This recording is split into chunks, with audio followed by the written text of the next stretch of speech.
तो बताइए कल के मैचेस पे थोड़ा रोशनी डाल दीजिए और आगे किस टीम के चांसेस आपको ज्यादा स्ट्रांग लग रहे हैं बिटवीन पेशावर एंड इस्लामाबाद?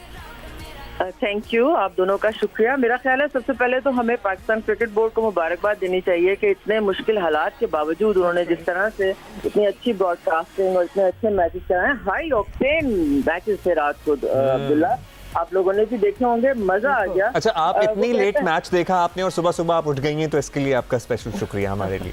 नहीं, शुक्रिया, आपने मुझे इनवाइट किया। दूसरी बात ये है कि T20 में अहम चीज ये होती है ना कि आप अपनी बाउंड्रीज को कैसे प्रोटेक्ट करते हैं।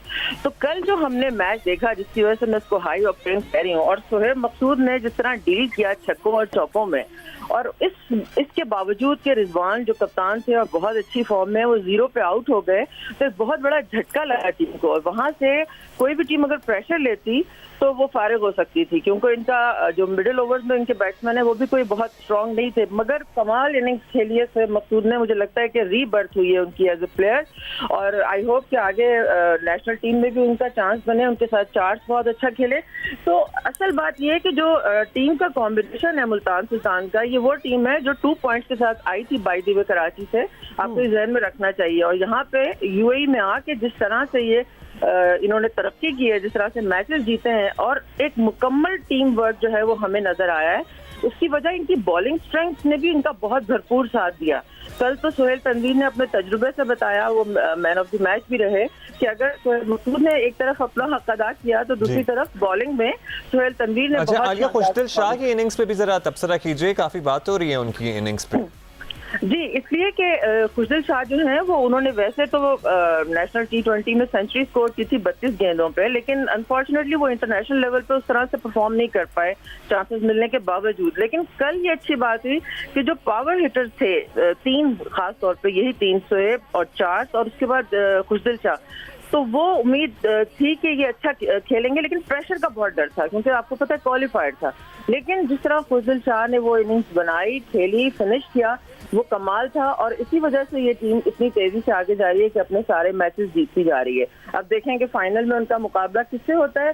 दूसरी टीम ने, इस्लामाबाद ने, मुझे लगता है कि काफी गलतियां भी की हैं, क्योंकि उनका पहले एक तो मनरो आते ही आउट हो गए, उसके अलावा उनकी बॉलिंग में भी प्रॉब्लम आई, उस तरह से परफॉर्मेंस नहीं हो सकी, कंटेन नहीं कर सके, उनको कुछ समझ ही नहीं आ रही थी कि किस तरह मैनेज करना है। और यही हाल हमने रात को देखा कि जब ज़ल्मी के ज़ज़ई खेल रहे थे अफगानिस्तान के बैट्समैन, तो बिल्कुल कराची किंग्स को समझ नहीं आ रही थी, उनका कोई बॉलर नहीं चला। उनकी बॉलिंग वीक तो थी आमिर को निकाल के, मगर जिस तरह से जो पिटाई उन्होंने की है, जो 77 रन बनाए हैं उन्होंने 38 बॉलों पे, अमेजिंग। वो यानी एक सिंगल हैंडेडली एक इंडिविजुअल परफॉर्मेंस है।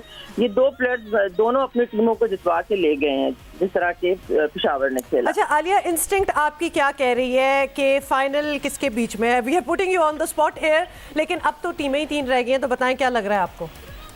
समहाउ मुझे लग रहा है कि मुल्तान सुल्तान और इस्लामाबाद फाइनल खेलेंगे। तो आज जो मैच होगा वो इस्लामाबाद के जो कहीं इसमें आप इस्लामाबाद में रहती हैं, इसका फैक्टर तो नहीं आ रहा, और हुमा इस्लामाबाद से हैं, इसका भी फैक्टर तो नहीं आ रहा। अगर ये भी फैक्टर है आपका तो I am okay, I am with you there.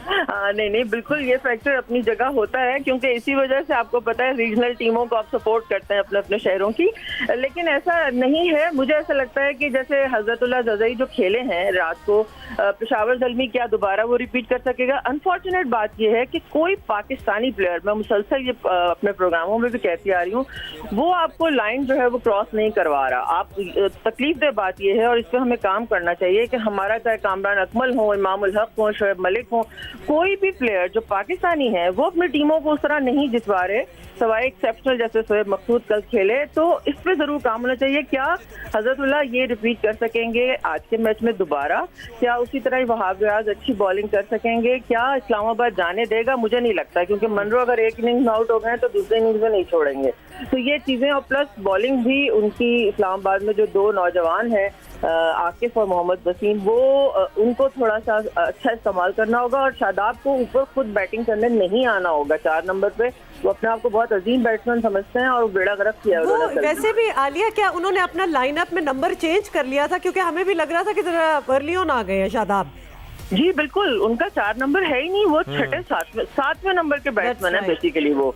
और वो 4 नंबर पे आके उसके बाद फिर बीच में जो हुसैन तलत ने इनिंग्स खेली है वो तो कमाल है कि उनको अवार्ड मिलना चाहिए जितना उन्होंने खराब खेला है अपनी टीम के लिए। बिल्कुल कहीं उनकी कोई इंटेंट नजर नहीं आ रही थी। आई एम सॉरी, मैं बहुत हार्श हो जाती हूँ, लेकिन सीधी सीधी बात ही कर सकती हूँ मैं कि जो नजर आ रहा है आप उसी पे बात करेंगे। तो ये जब चीजें बैठ के, उनका थिंक टैंक बड़ा स्ट्रॉन्ग है पीछे इस्लामाबाद का, ये देखेंगे नोट करेंगे तो यकीनन आज आएंगे वो जिस जज्बे और जिस तैयारी के साथ, तो वो मेरा ख्याल है एक डिफरेंस डालेगा। चलें जी, we look forward to that. Thank you Alia, और आपसे फिर हम अगले मैचेस के रिजल्ट पे भी बात करते रहेंगे, आपको जहमत देते रहेंगे। Thank you for being with us Farhan. Thank you. So today the match is between United and Zalmi, और दोनों टीमों के fans are rooting for them कि भाई उनकी टीम जीते। आप बताइए कि आपकी फेवरेट टीम कौन सी है, पेशावर ज़ल्मी या इस्लामाबाद यूनाइटेड? मुझसे नहीं पूछा आपने। जियो पाकिस्तान टीवी पे ट्वीट करके मुझे आपको बता सके।